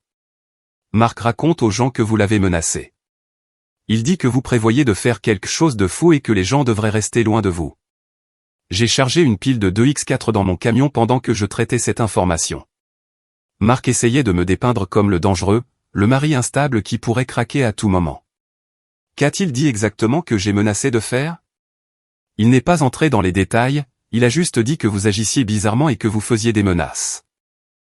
Il a dit à Jimmy Kowalski que vous buviez beaucoup et que vous parliez de vous venger. Je n'avais pas bu beaucoup. J'avais à peine touché à l'alcool depuis que tout cela avait commencé. Mais Mark était assez intelligent pour savoir que les gens le croiraient. Après tout, n'importe quel homme dans ma situation ne se tournerait-il pas vers la bouteille? Autre chose? Oui. Il a aussi dit que Nina recevait des appels téléphoniques menaçants, des appels anonymes où personne ne dit rien, il raccroche juste. C'était intéressant. J'avais seulement demandé à Brady de faire un seul appel au téléphone secret de Nina, et c'était il y a des jours. Si elle recevait plus d'appels, quelqu'un d'autre la harcelait. A-t-il dit qui il pense est à l'origine des appels? Brady avait l'air mal à l'aise. Il pense que c'est vous, patron. Bien sûr qu'il le pensait. Mark construisait un récit où j'étais le méchant, le mari fou et vindicatif qui ne pouvait pas accepter que sa femme ait trouvé le bonheur avec quelqu'un d'autre. C'était en fait assez intelligent, si l'on ignorait le fait que c'était un mensonge complet. Brady, j'ai besoin que tu comprennes quelque chose. Je n'ai fait aucun appel téléphonique anonyme à personne. Je n'ai pas bu beaucoup, et je n'ai menacé Marc de rien, sauf de rester loin de ma famille. Je sais ça, patron, mais d'autres personnes pourraient ne pas le savoir. Il avait raison. Marc prenait de l'avance sur l'histoire, se positionnant comme la victime avant que je ne puisse faire mon prochain mouvement. Je devais être plus prudent. Merci pour l'avertissement. Fais-moi savoir si tu entends autre chose. Cet après-midi-là, j'étais en train de rénover une salle de bain lorsque mon téléphone a sonné. Le numéro était masqué, mais j'ai répondu quand même. Ellie Carter. Monsieur Carter, ici le détective Morrison de la police d'État du Maine. J'aimerais vous poser quelques questions concernant des plaintes de harcèlement que nous avons reçues. Morrison, c'était le nom de famille de Brady. Était-ce un de ses parents? Quel genre de plainte de harcèlement? Nous avons reçu des rapports selon lesquels vous auriez fait des appels téléphoniques menaçant à votre femme et à votre frère dont vous êtes séparés. J'espérais que nous pourrions nous asseoir et en parler. Quand et où? Que diriez-vous de cet après-midi? Je peux vous rencontrer au poste de police de Millfield. J'ai accepté de le rencontrer à 16 heures, puis j'ai appelé Brady. Ton père est policier d'État. Oui, je ne l'ai pas mentionné. Il est à la police d'État depuis 20 ans. Il veut me parler de plaintes de harcèlement. Brady est resté silencieux un instant. Patron, je jure que je ne lui ai rien dit de nos conversations. Je sais que tu ne l'as pas fait, mais quelqu'un a déposé une plainte et maintenant je dois répondre à des questions à ce sujet. Vous voulez que je vienne avec vous? Non, mais merci. Je peux gérer ça tout seul. Le détective Morrison s'est avéré être une version plus âgée de Brady. Grand, large d'épaule et direct, comme les policiers des petites villes le sont généralement. Il m'a rencontré dans une petite salle de conférence au poste de police de Millfield et est allé droit au but. Monsieur Carter, je vais être honnête avec vous. J'ai entendu parler de votre situation par mon fils et je sympathise, mais j'ai aussi reçu des plaintes formelles de votre femme et de votre frère alléguant que vous les harcelez. Quel genre de harcèlement? Appels téléphoniques anonymes, les suivre en ville, faire des déclarations menaçantes en public. Ils demandent une ordonnance restrictive. Je me suis assis sur ma chaise et j'ai essayé de rester calme. C'était la fin de partie de Marc. Me faire arrêter ou du moins légalement m'empêcher de m'approcher d'eux. Cela me ferait passer pour le méchant et leur donnerait l'avantage moral dont ils avaient besoin pour reconstruire leur réputation. Détective Morrison, je n'ai fait aucun appel téléphonique anonyme à personne. Je n'ai suivi personne en ville, et la seule déclaration menaçante que j'ai faite en public était de dire à mon frère de rester loin de ma famille. Pouvez-vous justifier de votre emploi du temps ces derniers jours? Plus précisément, mardi et mercredi soir, lorsque certains de ces appels auraient eu lieu. Mardi soir, j'étais à la réunion du conseil municipal avec environ 50 témoins. Mercredi soir, j'étais à la maison avec ma fille, faisant des devoirs. Le détective Morrison a pris des notes dans un petit carnet. Votre fille peut le vérifier? Absolument. Qu'en est-il de vos relevés téléphoniques? Seriez-vous prêt à nous permettre de les examiner pour vérifier que vous n'avez pas passé d'appel à votre femme et à votre frère? Bien sûr. Il a semblé surpris de la rapidité avec laquelle j'ai accepté. La plupart des gens hésitent à remettre leur relevé téléphonique.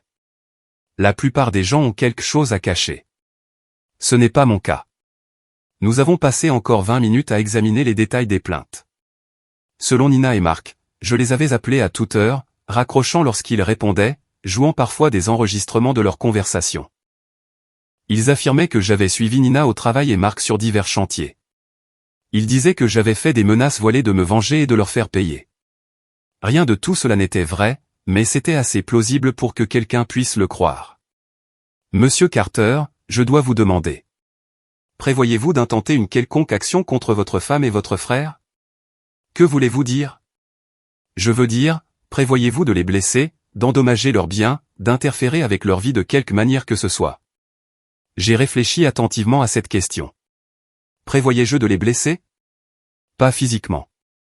Prévoyais-je d'endommager leurs biens? Pas exactement. Prévoyais-je d'interférer avec leur vie? Absolument. Détective, je prévois de divorcer de ma femme et de passer à autre chose. Au-delà de cela, je veux juste qu'il me laisse ma fille et moi tranquilles. Il a étudié mon visage un instant, essayant probablement de décider si je disais la vérité. Très bien, monsieur Carter, voici ce qui va se passer. Je ne vais pas déposer de charge pour le moment car je n'ai aucune preuve que vous ayez réellement fait quelque chose de mal. Mais je vais émettre un avertissement informel selon lequel vous devez rester loin de votre femme et de votre frère. Aucun contact, pas de suivi en ville, pas de passage devant leur maison ou leur lieu de travail. Ça me va très bien. Et si nous recevons d'autres plaintes, je devrais les prendre plus au sérieux. Entendu. J'ai quitté le poste de police avec l'impression d'avoir évité une balle, mais réalisant aussi que mes options étaient maintenant limitées. Si je faisais des mouvements manifestes contre Nina et Mark, ils prétendraient que je violais l'avertissement du détective et j'aurais de vrais problèmes. J'avais besoin d'une approche différente. Ce soir-là, je dînais avec Mel quand elle m'a posé des questions sur ma rencontre avec la police. Papa. Brady Morrison a appelé et a dit que son père voulait te parler. Tu as des problèmes. Non, ma chérie. Ta mère et l'oncle Mark ont déposé des plaintes qui n'étaient pas vraies, et le détective Morrison voulait juste entendre ma version de l'histoire. Quel genre de plainte? J'ai hésité. Mel avait 16 ans, assez vieille pour comprendre ce qui se passait, mais je ne voulais pas l'accabler de tous les détails laids. Ils ont affirmé que je les harcelais, que je faisais des appels téléphoniques, que je les suivais, ce genre de choses. Mel a reniflé. C'est ridicule. Tu as été avec moi tous les soirs cette semaine. Je sais. Le détective Morrison le sait aussi, maintenant. Alors, que se passe-t-il ensuite? Ensuite, nous passons à autre chose dans nos vies et les laissons gérer les leurs. Mais même en le disant, je savais que ce n'était pas vrai. Je n'étais pas prêt à passer à autre chose. Pas encore. Cette nuit-là, après que Mel soit allée se coucher, je me suis assis dans mon atelier et j'ai réfléchi à tout ce qui s'était passé. Nina et Mark avaient détruit mon mariage, m'avaient humilié devant toute la ville, et maintenant ils essayaient de me faire passer pour le méchant dans leur histoire. Mais ils avaient fait une erreur cruciale. Ils m'avaient sous-estimé. J'ai sorti mon téléphone et j'ai appelé quelqu'un à qui je n'avais pas parlé depuis des mois. Lisa, c'est Ellie Carter. Je me demandais si tu voudrais prendre un café un jour et parler de notre problème mutuel. Lisa m'a rencontré dans un dîner dans la ville voisine, loin du réseau de commérage de Millfield. Elle avait meilleure mine que la dernière fois que je l'avais vue, moins en colère, plus concentrée. J'ai entendu parler de ta rencontre avec la police, a-t-elle dit dès que nous nous sommes assis. Les bonnes nouvelles voyagent vite. Dans ce cas, c'est Mark qui a répandu la nouvelle. Il raconte à tout le monde que tu fais l'objet d'une enquête pour harcèlement. Bien sûr qu'il le fait. Lisa a remué du sucre dans son café et a étudié mon visage. Est-ce que tu les harcèles? Je veux dire. Non, mais je prévois de m'assurer qu'ils subissent les conséquences de ce qu'ils ont fait. Quel genre de conséquences? Je me suis penché en avant et j'ai baissé la voix. Lisa, qu'en dirais-tu de m'aider à donner à cette ville quelque chose dont parler vraiment? Que as-tu en tête? Le festival des moissons a lieu le week-end prochain. Toute la ville sera là, y compris Nina et Mark. Ce serait dommage que quelque chose se passe pour les embarrasser devant tout le monde. Lisa a souri pour la première fois depuis que je la connaissais. Quel genre de quelque chose? Au cours de l'heure suivante, j'ai exposé mon plan. C'était simple, élégant et complètement légal. Plus important encore, cela donnerait à Nina et Mark exactement ce qu'ils méritaient, une humiliation publique à une échelle qui ferait passer la confrontation de Lisa au garage pour un désaccord mineur. Tu penses vraiment que ça va marcher? A demandé Lisa quand j'ai eu fini. Je pense que ça va marcher parfaitement. La question est, es-tu prête à aider? Lisa a fini son café et a regardé par la fenêtre le ciel qui s'assombrissait. Ellie, ces deux-là ont détruit nos deux vies. Ils nous ont menti, nous ont trompés et nous ont humiliés. Ensuite, ils ont essayé de nous faire porter le chapeau. Elle s'est tournée vers moi avec un sourire qui était à la fois doux et sauvage. Je ne suis pas seulement prête à aider. J'ai hâte. Nous nous sommes serrés la main à travers la table comme des partenaires commerciaux concluant un accord, ce que nous étions d'une certaine manière. Le festival des moissons de Millfield allait être très intéressant cette année. Le festival des moissons de Millfield était une tradition de la ville depuis plus de 50 ans. Chaque octobre, Main Street était fermée à la circulation et bordée de stands vendant de tout, du cidre de pomme aux artisanats faits à la main. Il y avait une petite scène où des musiciens locaux se produisaient, des jeux de carnaval pour les enfants et suffisamment de friture pour boucher les artères de la moitié du comté. C'était aussi le seul jour de l'année où pratiquement tout le monde en ville se présentait, ce qui en faisait l'endroit idéal pour ce que Lisa et moi avions prévu. Samedi matin s'est levé clair et froid avec le genre de ciel bleu éclatant qui rendait les feuilles d'automne comme en feu. Je me suis levé tôt et j'ai passé 1 heure dans mon atelier, mettant la touche finale à ma contribution aux festivités de la journée. Mel est descendue alors que je préparais le petit déjeuner, déjà vêtue d'un jean et de son pull préféré. « On va au festival aujourd'hui ?» a-t-elle demandé. Je ne le manquerai pour rien au monde. Ça devrait être tout un spectacle cette année. Quelque chose dans mon ton l'a fait me regarder plus attentivement. « Papa, tu ne prévois pas de faire quelque chose de fou, n'est-ce pas ? » Définis fou. Quelque chose qui va te faire arrêter. J'ai retourné ces crêpes et les ai glissées sur une assiette. Ma chérie, je te promets que tout ce que je ferai aujourd'hui sera complètement légal. Ce n'est pas exactement rassurant. Fais-moi confiance. Ton vieux sait ce qu'il fait.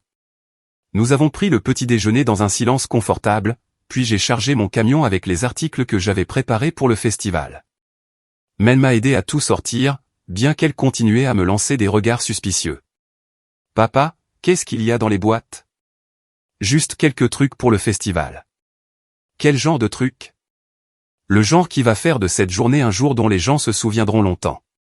Le festival a officiellement commencé à 10 heures, mais les gens ont commencé à installer leur stand à l'aube. Lisa et moi avions convenu de nous rencontrer à 9h30, ce qui nous donnerait le temps de tout mettre en place avant l'arrivée des foules. J'ai trouvé Lisa qui attendait près de la scène principale, l'air nerveuse mais déterminée.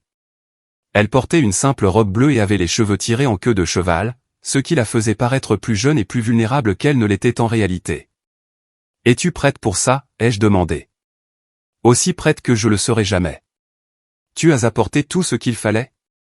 J'ai fait un geste vers mon camion, qui était garé à proximité. Tout ce dont nous avons discuté, plus quelques extras auxquels j'ai pensé la nuit dernière. Nous avons passé les 20 minutes suivantes à installer notre stand, qui était stratégiquement placé entre le stand de cidre de pomme et la station de maquillage pour enfants, juste au centre de l'artère principale du festival. Pour quiconque y jetait un coup d'œil désinvolte, cela ressemblait à un stand d'artisanat typique, le genre qui vendait des bijoux faits maison ou des écharpes tricotées. Mais les articles que nous exposions n'étaient pas de l'artisanat. C'étaient des preuves. À 10 heures précises, le maire d'Avison a coupé le ruban pour ouvrir officiellement le festival, et les gens ont commencé à affluer dans Main Street.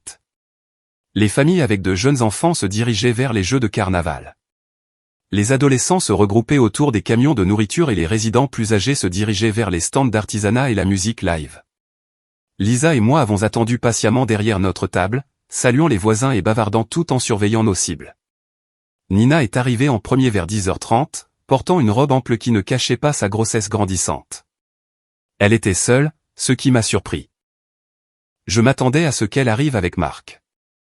Elle a marché lentement dans la rue, s'arrêtant à divers stands et essayant d'agir comme si tout était normal. Mais je pouvais voir la tension dans ses épaules, la façon dont elle continuait à regarder autour d'elle nerveusement.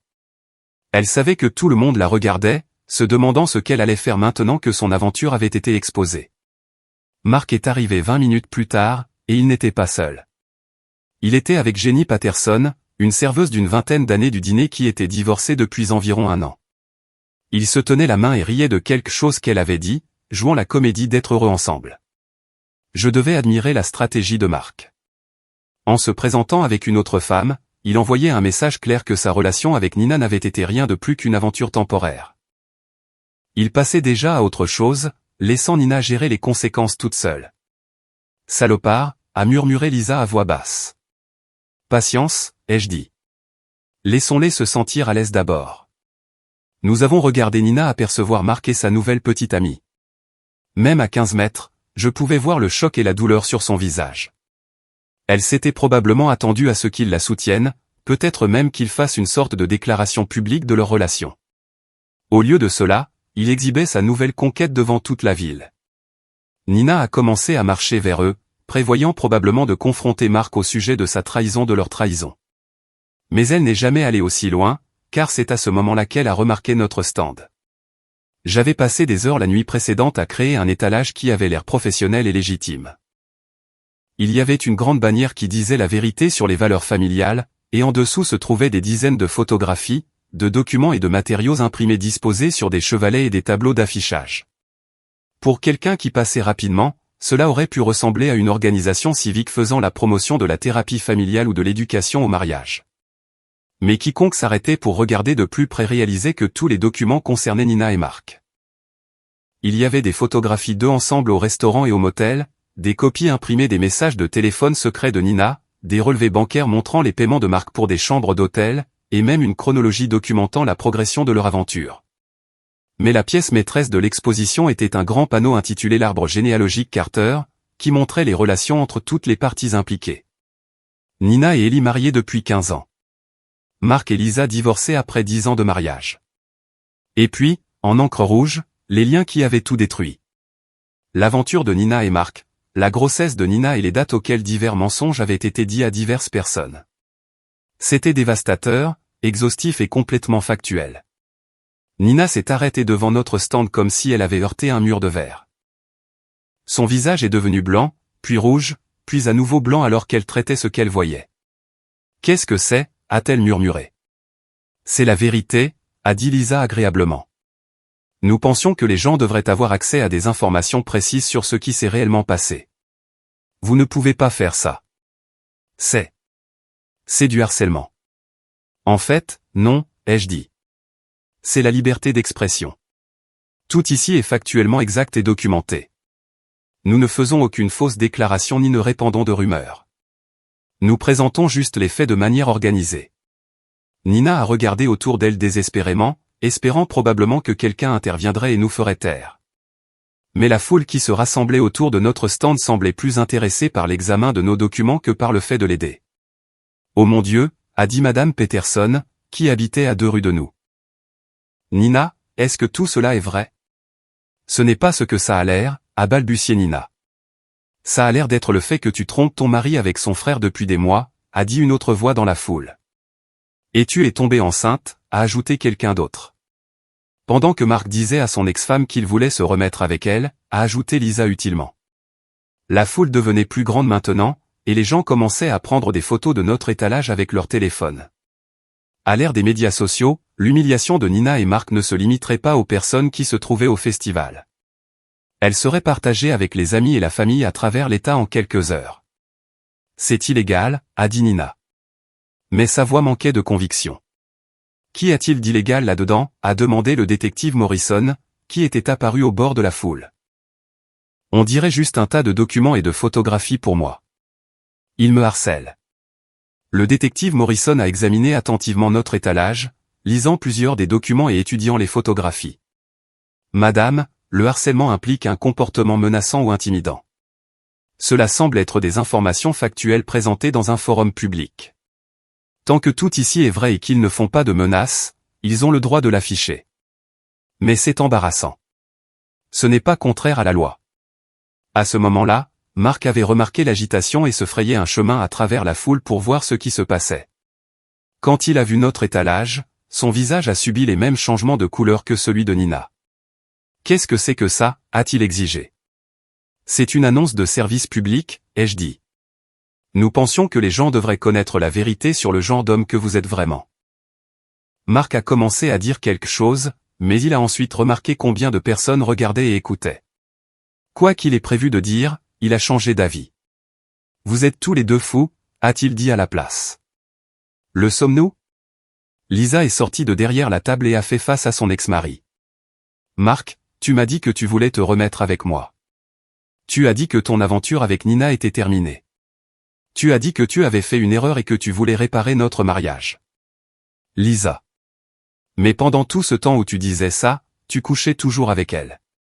Tu faisais toujours des plans avec elle. Tu mentais toujours à tout le monde. La foule était complètement silencieuse maintenant, accrochée à chaque mot.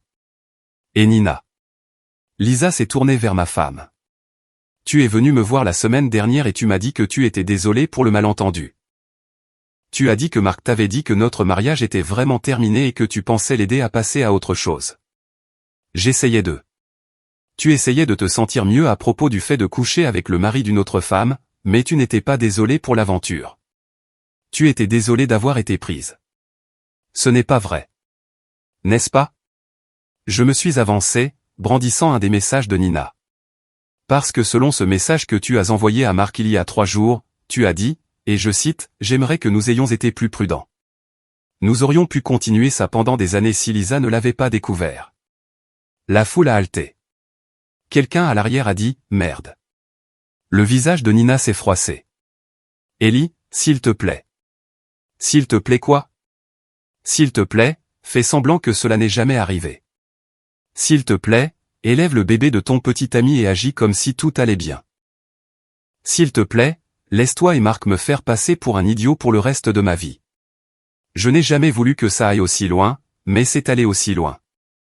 Et maintenant tout le monde sait exactement qui tu es et ce que tu as fait. » Marc a essayé de sauver la situation. « Écoutez, c'est entre membres de la famille. Cela ne concerne personne d'autre. » Ça ne concerne personne d'autre? J'ai regardé autour de moi la foule de voisins et d'amis qui avaient regardé ce drame se dérouler. Marc, tu as dit aux gens que j'étais au courant de ton aventure et que ça me convenait. Tu as dit aux gens que Nina t'avait séduit alors que tu étais vulnérable. Tu as dit aux gens que j'étais instable et dangereux. Je n'ai jamais dit. Tu as dit à Jimmy Kowalski que je buvais beaucoup et que je faisais des menaces. Tu as dit au détective Morrison que je te harcelais, toi et Nina. Tu as essayé d'obtenir une ordonnance restrictive contre moi basée sur des mensonges. La foule murmurait maintenant. Les gens secouaient la tête et faisaient des bruits de dégoût. Alors oui, Marc, cela concerne d'autres personnes parce que tu as fait en sorte que cela les concerne lorsque tu as décidé de mentir sur moi pour sauver ta propre réputation. Marc a regardé autour de lui désespérément, espérant probablement trouver quelqu'un qui prendrait son parti, mais les visages qui le regardaient étaient froids et peu sympathiques. Et Nina. Je me suis retourné vers ma femme. Tu m'as demandé d'élever l'enfant d'un autre homme pour le bien du nom de famille. Tu voulais que je fasse semblant que tout allait bien pendant que Marc et toi riez dans mon dos. Nous n'avons jamais ri. N'est-ce pas? J'ai brandi un autre message texte. Celui-ci vient de toi à Marc. Envoyé il y a 2 semaines. Ellie a vraiment cru l'histoire de travailler tard. Parfois je pense qu'il est trop confiant pour son propre bien. Nina a fermé les yeux comme si elle souffrait physiquement. Alors, voici ce qui va se passer, ai-je continué. Vous allez tous les deux vivre avec les conséquences de vos choix. Tout le monde dans cette ville sait maintenant exactement ce que vous avez fait et comment vous l'avez fait. Vos réputations sont détruites. Vos relations sont terminées. Et vos mensonges ont été exposés. J'ai regardé la foule une dernière fois. Et quant à moi, je vais divorcer de ma femme infidèle, couper mon frère menteur de ma vie, et élever ma fille pour qu'elle comprenne que les actions ont des conséquences. La foule a commencé à applaudir. Cela a commencé avec seulement quelques personnes, mais en quelques secondes, presque tout le monde applaudissait. Certaines personnes acclamaient même. Nina a traversé la foule et s'est enfuie, se dirigeant probablement vers sa voiture. Marc a essayé de la suivre, mais Jenny Patterson, sa nouvelle petite amie, l'a attrapée par le bras. N'y pense même pas, a-t-elle dit assez fort pour que tout le monde entende. Je ne m'impliquerai pas dans ce gâchis. Elle est partie, laissant Marc seul au milieu de la foule sans alliés et sans voie d'évacuation. Ce n'est pas fini, m'a-t-il dit. Si, ça l'est, ai-je répondu. C'est complètement fini. Marc a finalement traversé la foule et est parti, probablement pour trouver Nina et déterminer ce qu'ils allaient faire ensuite. Mais peu importait ce qu'ils faisaient. Le mal était fait.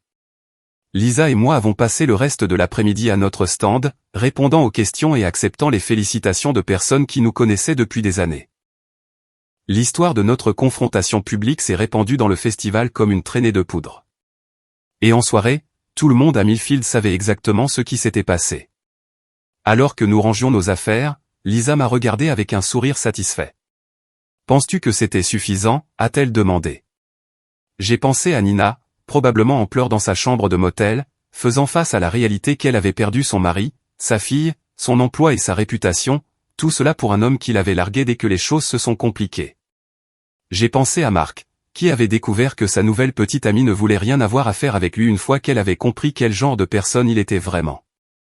J'ai pensé à moi, enfin libre d'un mariage qui avait été construit sur des mensonges et d'une relation familiale qui avait été empoisonnée par la trahison. Oui, ai-je dit. pense que c'était suffisant. Ce soir-là, Mel et moi sommes allés dîner au Fisherman Esquenote, où nous avons été accueillis comme des héros conquérants. Les gens nous ont offert des verres, m'ont tapoté le dos et m'ont dit qu'ils étaient fiers de la façon dont j'avais géré la situation. Papa, a dit Mel alors que nous finissions notre dessert. Je dois admettre que c'était plutôt génial. Tu n'es pas gêné que ton vieux ait fait une scène au festival de la ville? Tu plaisantes? Tu les as totalement détruits. C'était comme regarder un film de super-héros, sauf que c'était mieux parce que c'était réel. J'ai ri. Je ne suis pas sûr que les super-héros se vengent habituellement de leurs femmes infidèles. Les bons le font. 3 mois plus tard, Nina a déménagé à Portland où elle a trouvé un emploi dans un autre hôpital et a essayé de recommencer. Mark a vendu son garage et a déménagé en Floride, affirmant qu'il avait besoin d'un nouveau départ quelque part au chaud.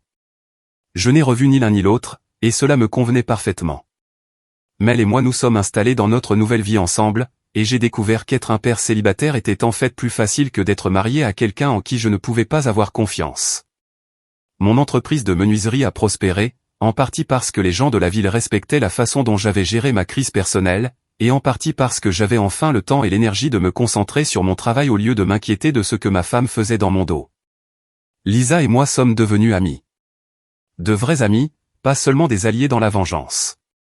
Nous prenions un café toutes les quelques semaines et comparions nos notes sur la façon dont nous reconstruisions nos vies. Elle a commencé à sortir avec un enseignant de la ville voisine et semblait vraiment heureuse pour la première fois depuis que je la connaissais.